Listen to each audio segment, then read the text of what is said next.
2 Samuel புஸ்தகத்துல 6ஆம் அதிகாரம் அதுல 16ஆம் வசனத்தை வாசிப்போம். 2 சாமுவேல் 6:16. கர்த்தருடைய பெட்டி தாவீதின் நகரத்துக்குள் பிரவேசிக்கிற போது சவுலின் குமார்த்தியாகிய மீகாள் பலகனி வழியாக பார்த்து தாவீது ராஜா கர்த்தருக்கு முன்பாக குதித்து நடனம் பண்ணுகிறதை கண்டு தன் இருதயத்திலே அவனை அவமதித்தாள்.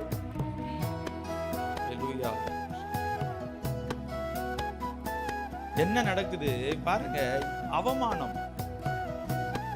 தாவீது யார் இந்த நேரத்துல? இஸ்ரவேலின் ராஜா. என்ன பண்றாரு? கர்த்தருக்கு முன்பாக அவன் ஆடி பாடினான். மீகாள் யாரு? தாவீதினுடைய மனைவி, சவுலினுடைய குமாரத்தி. அந்த மகள் என்ன பண்றாங்க?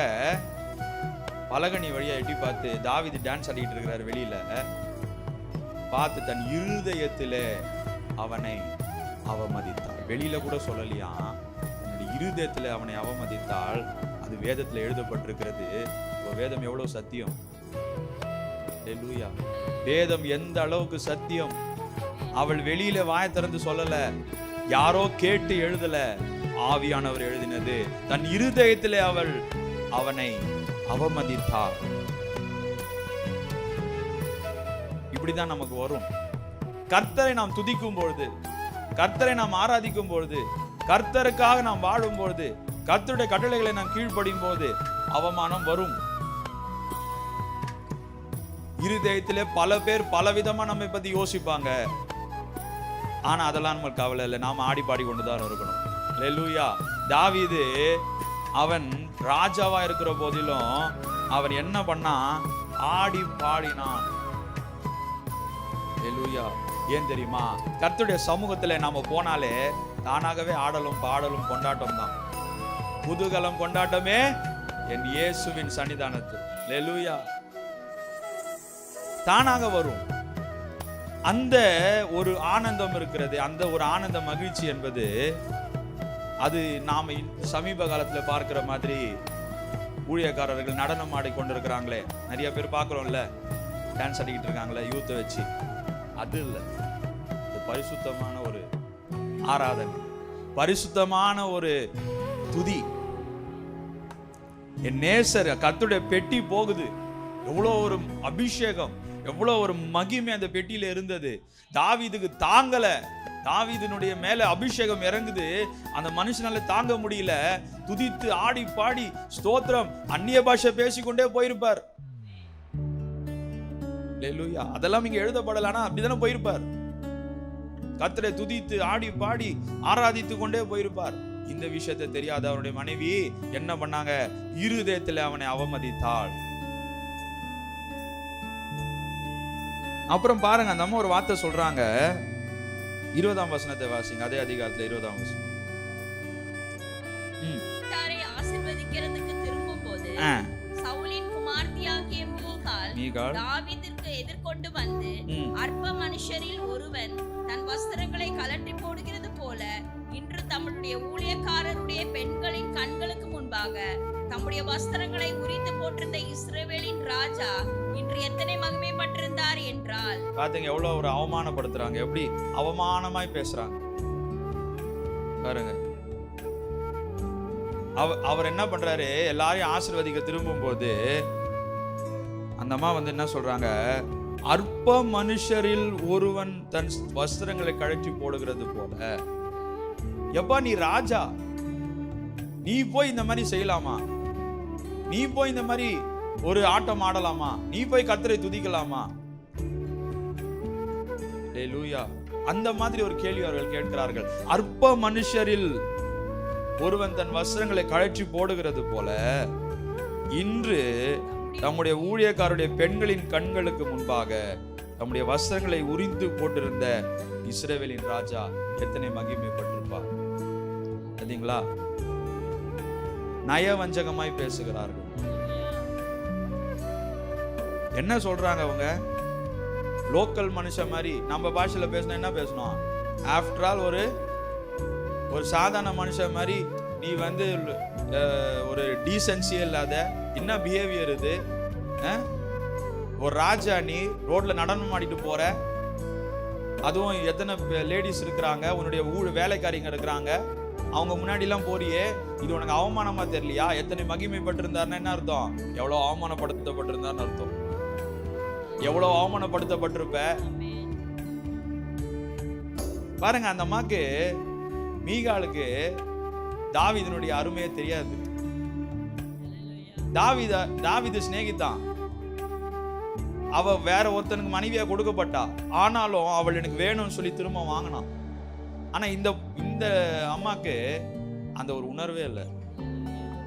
எனக்கு அவ வேணும்னு வாங்குறான் அவன், அவருக்கு வாங்க வேண்டிய அவசியமே இல்லை. அவள் எனக்கு மனைவியா வேணும், அவளை தான் நான் முதல்ல கல்யாணம் பண்ணேன், அவள் தான் எனக்கு வேணும் சொல்லி அந்த மனுஷன் ராஜாவான பிறகு அவளை என்கிட்ட அனுப்புங்க, அவளை என்னை விட்டு பிரிந்து போயிட்டா, என்கிட்ட அனுப்புங்கன்னு சொல்லி அனுப்புறாரு. கொண்டு வந்து தன்னோட வச்சுக்கிறாரு. ஆனா இந்த அம்மா என்ன பண்ணுது? அவமானப்படுத்துகிறது.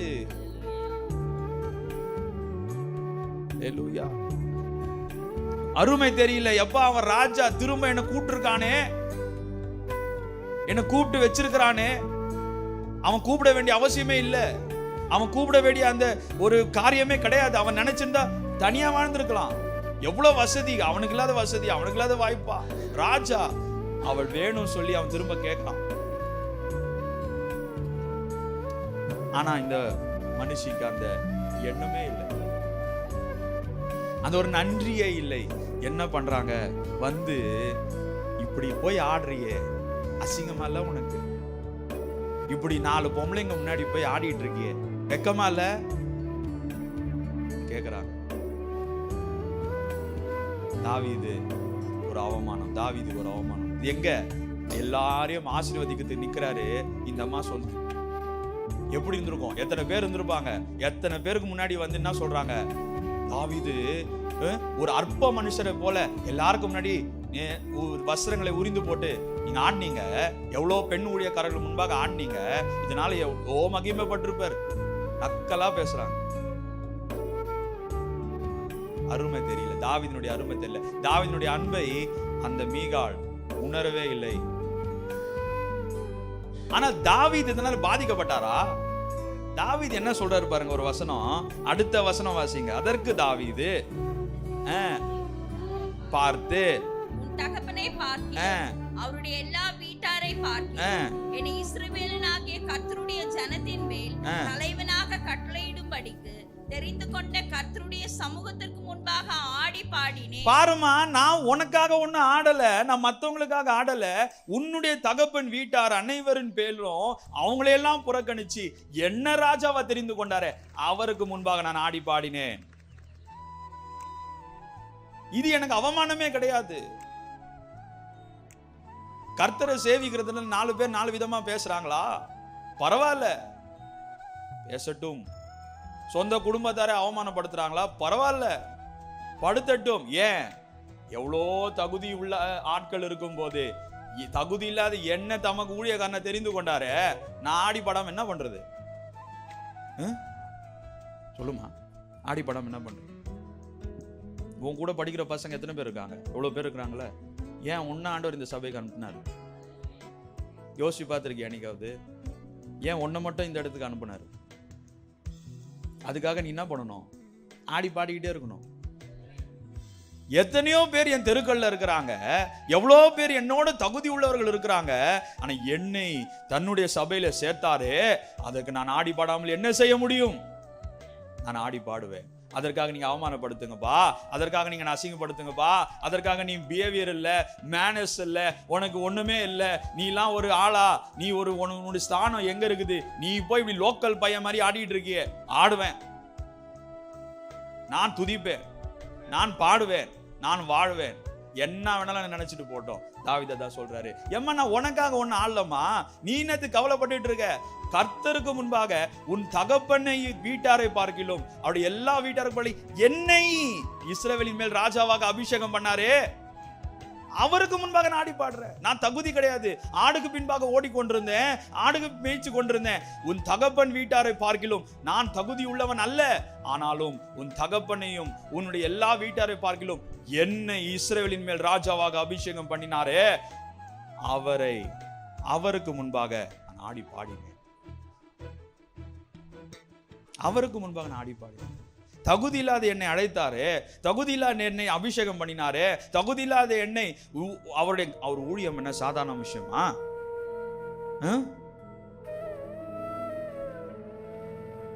அவருடைய ஊழியம்னா கவர்மெண்ட் ஜாப்லாம் ஒண்ணுமே கிடையாது, ஐடி செக்டர்லாம் ஒண்ணுமே கிடையாது, சாஃப்ட்வேர் இண்டஸ்ட்ரிலாம் ஒண்ணுமே கிடையாது. ஊழியம் அவ்வளவு கஷ்டம், ஊழியம் அவ்வளவு மகிமையானது. சொல்லிக்கலாம் 45,000 ரூபாய் சம்பாதிக்கிறேன், 50,000 ரூபாய் சம்பாதிக்கிறேன், நீ எவ்வளவு சம்பாதிக்கிற? நான் இங்க சம்பாதிக்கல, அங்க சம்பாதிச்சிட்டு இருக்கேன். அல்லேலூயா. அவருக்காக நான் சம்பாதிச்சிட்டு இருக்கேன். 50,000 என்ன 50,000 அப்படின்றதுக்குள்ள அவரால் கொடுக்க முடியும். அது எனக்கு முக்கியம் இல்லையா? என்னுடைய வேலை என்ன தெரியுமா? பரலோகத்தில் ஆத்துமாக்களை சேர்க்கணும். பரலோகத்தில் ஆத்துமாக்களை சேர்க்கணும். நரகத்துக்கு போய் கொண்டு தடுத்து இது வழி இல்ல அங்க போங்கன்னு சொல்லணும். அதுதான் என்னுடைய காலிங், அதுதான் என்னுடைய அழைப்பு. அதனால நான் ஆடி பாடுவேன். அவருக்கு முன்பாக நான் கண்ணீர் விட்டு அழுவேன், அவருக்கு முன்பாக சாஷ்டாங்கமா விழுவேன், அவருக்கு முன்பாக கதறி அழுவேன், அவருக்கு முன்பாக ஆடி பாடி துள்ளி குதித்து ஓடுவேன், என்ன வேணாலும் பண்ணுவேன்.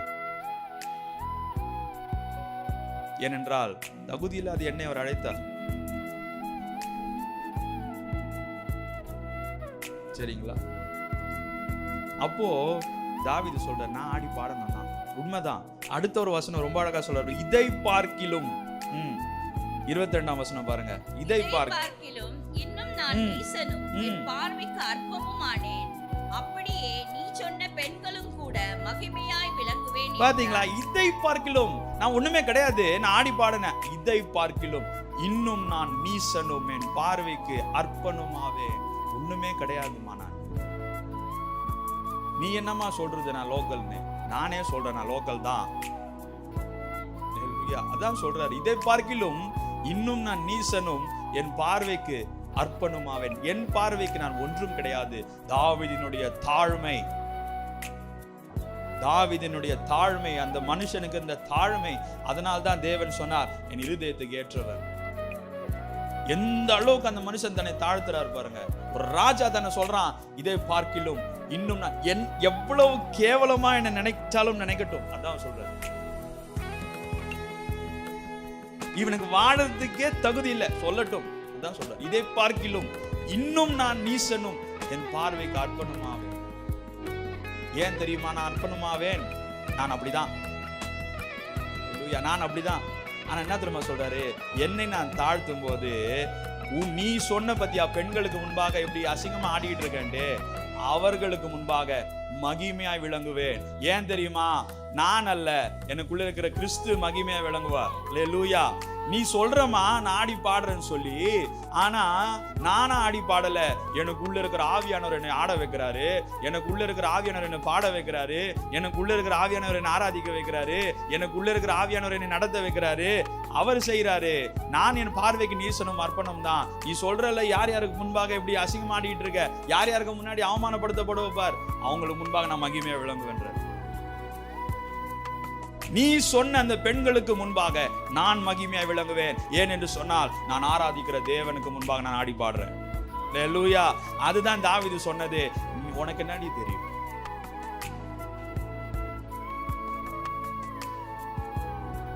நான் உன்னை அழைத்திருக்க வேண்டிய அவசியமே இல்லை. மீகாலை அழைத்திருக்க வேண்டிய அவசியம் தாவீதுக்கு கிடையாது. தாவீதுக்கு எவ்வளவு சொத்துக்கள் இருந்தது, தாவீதுக்கு மனைவிகள் இருந்தாங்க. ஆனாலும் தன் மனைவியை, தன் முதல் மனைவியை அவர் நேசித்தபடினாலே அவளை அழைத்தார். அவள் வேண்டும் எனக்கு சொல்லி அழைத்தார். இவளுக்கு நன்றியே இல்லை. நன்றி இல்லாத இந்த மகள் என்ன சொல்றா? தாவீதை அசிங்கப்படுத்துறா, தாவீது எல்லாருக்கும் முன்பாக அவமானப்படுத்துறா. தாவீது அதை பெருசாக எடுத்துக்கல. என் தேவனுக்கு முன்பாக நான் ஆடி பாடினேன், என் தேவனுக்கு முன்பாக நான் ஆடி பாடினேன். நீ என்ன சொல்றது?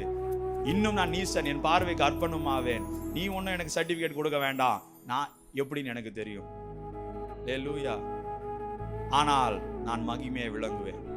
அல்லேலூயா. பாருங்க அந்த கடைசி வசனம், அப்படியே நீ சொன்ன பெண்களுக்கும் கூட மகிமையை விளங்கும். அவங்க என்ன மதிக்கிறாங்க, அதான் சொல்றாரு. நீ என்ன மதிக்கலமா, ஆனா வெளியில எனக்கு மரியாதை இருக்கு, வெளியில எனக்கு மதிப்பு இருக்கு, வெளியில என்ன ஊழியக்காரன் சொல்றான், வெளியில என்ன கூப்பிட்டு பிரசங்கம் பண்ண வைக்கிறான், வெளியில என்ன கூப்பிட்டு ஆராதிக்க வைக்கிறான், எல்லாமே வெளியில பண்றாங்க, நீ சொல்லாத.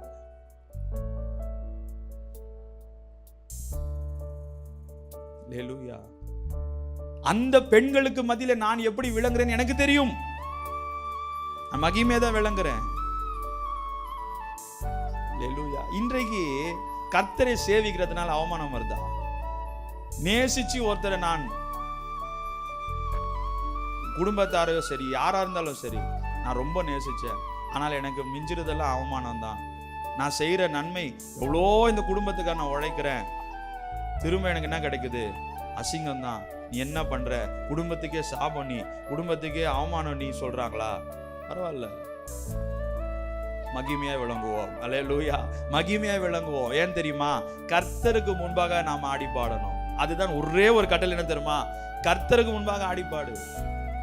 அங்க போய் புலம்பிட்டு இருக்காத, கர்த்தருக்கு முன்பாக புலம்பு. அங்க போய் அழாத, கர்த்தருக்கு முன்பே அழு. அங்க போய் விழாத, கர்த்தர் பாதத்துல விழு. விழுந்து விழுந்து நாம் ஆராதிக்கும் பொழுது நம்மளை அவமானப்படுத்துறவங்களுக்கு புரியுமா? கடைசி வரைக்கும் புரியாது. புரியுதா? ஆனால் யார் யாருக்கு முன்னாடி நீ அவமானப்பட்டு நிக்கிறேன்னு சொல்றாங்க பாத்தீங்களா, அவங்க நம்மளை மதிக்க ஆரம்பிச்சிருவாங்க. அல்லேலூயா. அப்ப யாருக்கு அங்க அவமானம்? நமக்கு அவமானம். யாருக்கு அவமானம்? அவங்களுக்கு தான் அவமானம். இப்ப மீகாலுக்கு எப்படி இருந்திருக்கும்? இந்த வார்த்தைகளை தாவீது சொன்னும் போது ஜனங்களுக்கு தாவீதை அசிங்கமா பார்த்திருப்பாங்களா, மீகாலை அசிங்கமா பார்த்திருப்பாங்களா? மீகாலை தான் பார்த்து திரும்பிச்சா அப்படியே. ஏன்னா மத்த எல்லாரும் தாவீதை மதிக்கிறான், அத்தனை பேரும் தாவீதை மதிக்கிறான். இவங்க சொல்றதெல்லாம் ஒரு பாயிண்டா? புரியுதா? எல்லாரும் தாவீதை மதிச்சிட்டு இருக்காங்க, எல்லாரும் தாவீதுக்கு மரியாதை. இவங்க சொல்றாங்க, எல்லா பெண்களுக்கு முன்பாக நீ அசிங்கமா பண்றிய. பெண்கள்லாம் மதிக்கிறாங்க, பெண்கள்லாம் அவரை மகிமைப்படுத்துறாங்க. அப்படிதான். அதனால கடைசி வரைக்கும் புரியாது. பாருங்க, மீகாலுக்கு கடைசி வரைக்கும் புரியவே இல்லை. பாருங்க, அதனால என்ன நடந்தது? மீகாலுக்கு பிள்ளைகளே இல்லாமல் அவள் மரணம் அடையும் காலம் வரைக்கும் அவளுக்கு தாவீதோடு அதனால் சவுலின் குமார்த்தியாகிய மீகாலுக்கு மரணம் அடையும் நாள் மட்டும் பிள்ளை இல்லாதிருந்தது. எல்லாருக்கும் பிள்ளை இருந்தது. அபிகாயிலுக்கு பிள்ளை இருந்தது, அகினோவாமுக்கு பிள்ளை இருந்தது, அப்புறம் எவ்வளோ குழந்தைங்க இருந்தாங்க. மீகாலுக்கோ பிள்ளைகள் இல்லை. ஏனென்று சொன்னால் தன்னுடைய இருதயத்திலே அவள் அவனை அவமதித்தாள், அவமானப்படுத்தினாள். 4 பேருக்கு முன்பாக அவமானப்படுத்தினாள். பிள்ளைகளை கர்த்தர் கொடுக்கல. அந்த காலத்துல பிள்ளைகள் தான் ஆசீர்வாதம். அப்படின்னா என்ன அர்த்தம்? அவங்களுக்கு நம்மாலே ஆசீர்வாதமே வராது. நாம உயர்ந்துட்டே இருப்போம், அந்த ஆசீர்வாதம் அவளை சேராது. அல்லேலூயா. அவர்களுக்கு அங்க பங்கு இல்லை, அவர்களுக்கு அதுல பங்கே கிடையாது. நினைச்சாலும் நாமளா கொடுக்கணும்னு நினைச்சாலும் கொடுக்க முடியாது, தடுத்துருவார். நாமே இவங்களுக்கு நம்மளுக்கு இவ்வளவு ஆசீர்வாதம் வருது, அவங்களுக்கு கொடுக்கணும், முடியாது, கொடுக்க முடியாது. மீகாலுக்கு பிள்ளை இல்லை. ஏன் பிள்ளை இல்லை? அவமானப்படுத்தினாலே, தன்னுடைய சொந்த கணவனை அவமானப்படுத்தினாலே ஆண்டவர் சும்மா இருப்பாரா? அல்லேலூயா. அந்த மனுஷன் மீகாலை ஒன்றுமே சொல்லல. ஆண்டவருக்கு முன்பாக அழுது நான் ஆடி பாடினேன் சொல்லுங்க. எப்ப பார்த்தாலும் சர்ச்சுன்னு போயிட்டு இருக்க. ஆமா, ஆண்டவருக்கு முன்பாக நான் ஆடி பாட போறேன், ஆண்டவருக்கு முன்பாக என் விண்ணப்பத்தை வைக்க போறேன். ஆடி பாடுறது இங்க டான்ஸ் ஆடுறது இல்ல, மகிமையா ஆராதிக்கிறது. ஆடி பாடுறேன்னு சொல்லிட்டு இங்கே வந்து ஆடக்கூடாது, அதெல்லாம் ரொம்ப தப்பு. தேவனுடைய சந்நிதியில் எப்படி இருக்கணும்? பயத்தோடும் நடுக்கத்தோடும், ஒரு நடுக்கம் வரணும். ஐயோ கர்த்தர் அப்படி இருக்கணும். எப்ப பார்த்தாலும் சபைன்னு ஓடுற, எப்ப பார்த்தாலும் ஜபம் பண்ற, எப்ப பார்த்தாலும் வந்து பைபிள் வாசிக்கிற. என்ன கண்ட? இதனால உனக்கு என்ன கிடைச்சது? கேட்பாங்க. கேட்கறாங்களா இல்லையா? கேட்பாங்க. ஆனா நம்ம என்ன பண்ணணும்? நான் பாடினேன், நான் ஆடுவேன், நான் வாசிப்பேன், நான் ஜெபிப்பேன், நான் தேடுவேன். ஏன் தெரியுமா? எவ்வளோ பேர் ரட்சிக்காம என்ன ரட்சித்தாரு, எத்தனையோ பேரை தொடாம என்ன தொட்டாரு, எத்தனையோ பேர் அழைக்காம என்ன அழைத்தாரு. அவருக்காக நான் ஆடி பாடுவேன். நீ என்னன்னாலும் அவமானப்படுத்திக்கோ. 4 பேருக்கு நிக்க வச்சு என்ன அசிங்கப்படுத்துறியா படுத்து. ஆனா அந்த 4 பேர் என்ன மதிக்கிறான். 4 பேர் என்ன மதிக்கிறான். இந்த அம்மா சொன்னதுனால தாவீதினுடைய மரியாதையும் செல்வாக்கு எங்கேயுமே குறையல. இவங்க தான் அவமானப்பட்டு போனது. தாவீதினுடைய செல்வாக்கும் மரியாதையும் மதிப்பும் எங்கும் குறையவே இல்லை. அதற்கு பிறகு தாவீதை போல ஒரு ராஜா இல்லவே இல்லை என்று எல்லாரும் தலைமையில் தூக்கி வச்சுன்னு ஓட்டினாங்க. இந்த அம்மாக்கு பிள்ளைகள் இல்லாது இருந்தது. ஹல்லேலூயா. அதுதான் நான் பார்க்க வேண்டிய காரியம். அதனால நேசிக்கிறவர்கள் அவமானப்படுத்தினால் அந்த அவமானத்தை அவமானமா எடுத்துக்கொள்ளக்கூடாது. அதை எப்படி எடுக்கணும்? மகிமையா எடுக்கணும். ஹல்லேலூயா. எனக்கு மகிமை, எனக்கு மகிமை. ஏன் தெரியுமா? கர்த்தருக்கு தானே நான் அவமானப்படுறேன். இந்த தாவீது ராஜா மாதிரி ஒரு பாத்திரத்தை ரொம்ப கஷ்டம். பாருங்க, ஒரு ராஜா அசிங்கப்பட்டு நிற்கிறான். என்ன பண்ணிருக்கலாம்? அவளை பிடிச்சி சிறையில போடுங்க, அவளை பிடிச்சி சிறைச்சேதம் பண்ணுங்க சொல்லியிருக்கலாம். ஆனா அந்த மனுஷன் ஒண்ணுமே பண்ணல. அவன் சொன்ன விடையிலேயே காரியம் தலைகீழா திரும்பிச்சு. ஹல்லேலூயா. அப்படிப்பட்ட ஒரு பாத்திரவான் தாவீது. அந்த தாவீது சொல்றான், நீ என்னம்மா என்ன சொல்றது, நீ என்ன சொல்றது? கர்த்தருக்கு முன்பாக நான் ஆடி பாடுறேன், கர்த்தருக்கு முன்பாக நான் ஆடி பாடுறேன். அதனால நீ சொன்ன மனுஷர்களுக்கு முன்பாக, நீ சொன்ன அந்த பெண்களுக்கு முன்பாக நான் மகிமைப்படுவேன். அதன் விளைவாக என்ன ஆயிடுச்சு? மீகாள் தாவீதினுடைய ஆசீர்வாதத்தை சுதந்தரிக்கவே முடியவில்லை. மீகாள் தாவீதினுடைய உயர்வை பங்கு பெறவே முடியவில்லை. மீகாள் தாவீதினுடைய அந்த உயர்வையும் அந்த கனத்தையும் மீகாள் பெறவில்லை. மீகாளுடைய கதை இங்கேயே முடிந்து விட்டது. பிறகு என்ன நடந்ததுன்னு தெரியாது. அவங்களுடைய சகாப்தம் முடிந்து விட்டது. ஹல்லேலூயா. அதனால நேசிக்கிறவர்கள் அவமானப்படுத்தினார். இப்போ மீகாளை நேசிச்சார், தாவீது நேசிச்சார். இல்லைன்னா திருப்பி கூப்பிட்டுருக்க வேண்டிய அவசியம் என்ன? கூப்பிட்டார். ஆனால் அவளோ என்ன பண்ணா? அவமானத்தின் மேல் அவமானம். இருதயத்தில் அவமதிக்கிறா, வெளியிலேயே வந்து அவமதிக்கிறா. எவ்வளவு அவமானம். அதனால கர்த்தர் பார்த்தாரு, உனக்கு ஆசீர்வாதத்தை பங்கு கிடையாது. பிள்ளை வந்தா தானே ஆசீர்வாதத்துல பங்கு வரும். பிள்ளையே கிடையாது. மிஸ்டர் தாவீது நினைச்சாலும் ஒன்றும் பண்ண முடியாது. ஹல்லேலூயா. அதனால நேசிக்கிறவர்கள், நீங்க கணவனோ மனைவியோ சகோதரனோ சகோதரியோ தகப்பனோ தாயோ யார் அவமானப்படுத்தணும், என்ன சொல்லணும்? நான் மகிமைப்படுவேன். ஹல்லேலூயா. உங்களுக்காக நான் ஆடி பாடல, உங்களுக்காக நான் கர்த்தரை சேவிக்கல, உங்களுக்காக நான் கர்த்தரை தேடல. என்னை அழைத்தவர், என்னை ரட்சித்தவர், என்னை உருவாக்கினவர், என்னை ஆட்கொண்டவர், என்னை நடத்துகிறவர், அவருக்காக நான் ஆடி பாடுறேன். அவருக்காக நான் சபைக்கு வரேன். அவரை நான் தேடுறேன். அவருக்காக எல்லாவற்றையும் நான் சகிக்கிறேன். நிச்சயமா நான் மகிமைப்படுவேன். ஹல்லேலூயா. நிச்சயமா நான் மகிமைப்படுவேன். அதுதான் தாவீதுக்கு இருந்த விசுவாசம். தாவீதுக்கு இருந்த விசுவாசம். பாருங்க, லேயாள் அற்பமா எண்ணப்பட்டா. எல்லாரும் அசிங்கப்பட்டாங்க, எல்லாரும் அசிங்கப்படுத்தினாங்க. யாக்கோபு முதற்கொண்டு லேயாளை அசிங்கப்படுத்தினாங்க. லேயாள் அற்பமா எண்ணப்பட்டா. பிள்ளையின் மேல பிள்ளை, பிள்ளையின் மேல பிள்ளை, பிள்ளையின் மேல பிள்ளைன்னு வந்து கொண்டே இருந்தது. ராகேலுக்கு ஒண்ணுமே புரியல. பாருங்க, லேயாள் உன்னுடைய காரியம் பாருங்க. லேயாளுடைய வாழ்க்கையில நீங்க பாருங்க, அந்த மகளுக்கு ஒண்ணுமே தெரியாது. அந்த மகள் யாக்கோபை நேசிக்கவே இல்லை, ஒண்ணுமே தெரியாது. ஆனா அப்பா சொல்றாரு, நீ போய் இன்னைக்கு நீ தான் மனைவி. அப்ப எந்த அளவுக்கு வீட்டுல அவங்க மரியாதை கொடுத்துருப்பாங்க? எந்த அளவுக்கு அவங்க வீட்டுல மரியாதை கிடைச்சிருக்கோம்? இப்போ ஒரு பொண்ணுன்னா என்ன பண்ணுவாங்க? இப்ப இந்த காலத்து பொண்ணுங்கன்னா என்ன பண்ணுவாங்க? அப்பா கிட்ட சண்டை போடுவாங்களா, போட மாட்டாங்களா? போடுவாங்கல்ல. என்னப்பா பேசுறீங்க? நான் அவரை விரும்பவே இல்லை, அவர் எனக்கு வேண்டாம், என்ன எதுக்கு கட்டி வைக்கிறீங்க? ஆனால் அந்த மகளால சொல்ல முடியல. ஏன்னா அவ்வளவுதான் மரியாதை கொடுத்துருந்தாங்க. அவர்களால சொல்ல முடியல. போ, நீதான் மனைவி, போனா போனோம், எதிர் பேசக்கூடாது. அற்பமா எண்ணப்பட்டான். எங்கே?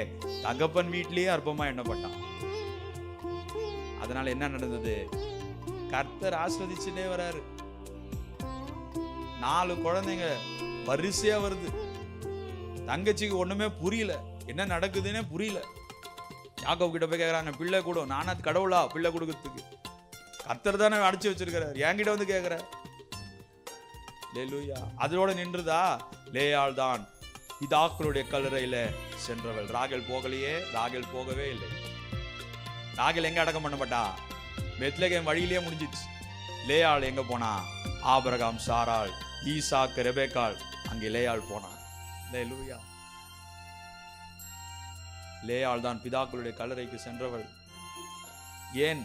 அற்பமாய் நடத்தப்பட்டார். அற்பமாய் நடத்தப்பட்டார். தகப்பன் வீட்டிலேயே மரியாதை இல்லை, கணவர் வீட்டிலேயே மரியாதை இல்லை. அற்பம், அற்பமா எண்ணப்பட்டார். கர்த்தர் பார்த்தாரு, ஆசீர்வாதத்தின் மேல் ஆசீர்வாதம் பொழிந்தார். அல்லேலூயா. பாருங்க, அந்த அம்மாக்கு எவ்வளவு ஒரு மனசுல வாஞ்சி. இந்த ரூபன் பிறக்கும் போது, இப்போது என் புருஷனோடு செய்திருப்பார், இப்போது என் புருஷன், எந்த அளவுக்கு அவங்களுக்கு வேதனை இருக்கும். ரூபன் போய் தூதாயும் கனியை பறித்து கொண்டு வரும்போது, ஏன் என் கணவரை பிரித்து கொண்ட மாதிரி என் பிள்ளைனுடைய தூதாயும் கனியும் உனக்கு வேணுமா? தங்கச்சி கிட்ட, சகோதரி கிட்ட சண்டை போட எந்த அளவுக்கு அவங்களுக்கு உள்ளுக்குள்ள அந்த குமுறல் இருந்திருக்கும். எவ்வளவு அவமானத்தை நான் பட்டேன், எவ்வளவு அவமானத்தை நான் சகிக்கிறது, இன்னும் எனக்கு அவமானம் தேவையா? கர்த்தர் பார்த்தார், 6 பிள்ளைகள், ஒரு மகள். சரமாரியா ஆசீர்வதிக்கிறார். அல்லேலூயா. அவளுடைய சந்ததியிலே யூதா கோத்திரம் இயேசு வந்தாரு. லேவி கோத்திரம் அவர் ஆசாரியர் மாற்றினார். ரெண்டுமே யாருடைய பிள்ளைகள்? லேயாளுக்கு பிறந்தவர்கள். லேவி யாருடைய பிள்ளை? லேயாளுடைய மகன். யூதா யாருடைய மகன்? லேயாளுடைய மகன். யூதா கோத்திரத்துல யார் வந்தது? இயேசு கிறிஸ்துவே வந்தார். லேவி கோத்திரத்தை என்னவா மாற்றினார்? ஆசாரியர்களாய் மாற்றினார். லேயாளுக்கு கிடைத்த ஆசீர்வாதம் சந்ததியை ஆசீர்வதிக்கப்படுது. அல்லேலூயா. அப்படிதான் இங்க தாவீதும் பாருங்க, ராஜா நீ சொல்லாதம்மா, உன்னுடைய குணம் எனக்கு என்ன தெரிஞ்சிச்சு, அவ்வளவுதான். புரியுதா? உன்னுடைய குணம் எனக்கு என்ன தெரிஞ்சிச்சு, நீ அவ்வளவுதான். நீ அதோட நீங்க என்ன பண்ணணும்? நேசிக்கிறவர்கள் இடத்துல என்ன பண்ணணும்? பின்னாடி வந்துடணும். அப்ப முதலாவது நேசிக்கிறவர்களை அவமானப்படுத்தினா அங்க அவமானத்தை பெருசா எண்ணக்கூடாது. 2வது விலகணும். திரும்ப நீங்க ஒட்டி கொண்டே இருந்தீங்கன்னா அவமானத்தின் மேல அவமானம், அவமானத்தின் மேல அவங்க மாற மாட்டாங்க. அவங்க மாறதுக்கு வாய்ப்பே கிடையாது.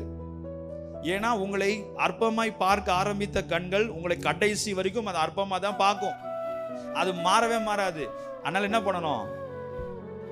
என்னன்னா என்ன, நல்லா இருக்கிறியா? நல்லா இருக்கிற. நீ நல்லா இருக்கியாமா? நல்லா இருக்கிற. அவ்வளவுதான். அதோட க்ளோஸ். திருப்பியும் நம்ம போய் என்னது நம்ம அன்பை பொழிஞ்சோன்னா அவங்களுக்கு அன்பு திரும்ப பொழிய தெரியாது. அற்பமா தான் எண்ணுவாங்க, அற்பமா தான் படுத்துவாங்க, அவமானம் தான் படுத்துவாங்க. ஒன்றும் பண்ண முடியாது. அதனால கர்த்தர் என்ன சொல்றாரு? அளவு மெயின்டைன் பண்ணு, ஒரு அளவை வைத்துக்கொள். யாரையும் என்ன பண்ணிக்காத, யாரையும் என்ன பண்ணக்கூடாது? ஆரி பூசிக்கூடாது. என்ன பண்ணும்? தாமரை மேல இருக்கிற, தாமரை இலை மேல இருக்கிற தண்ணீரை போல இருக்கணும். ஒட்டாம அப்படியே போயிடணும். ஒருத்தர் அவமானப்படுத்துறாங்களா, அவ்வளவுதான். Praise the Lord. நல்லா இருக்கிறீங்க, நல்லா இருக்கு, நீங்க நல்லா இருக்க, பிரச்சனையே கிடையாது. அல்லேலூயா. நான் மகிமைப்படுவேன், நான் நிச்சயமா ஏன்னா நான் நேசிக்கிற தேவன் இயேசு கிறிஸ்து, அவர் ஜீவிக்கிறார்.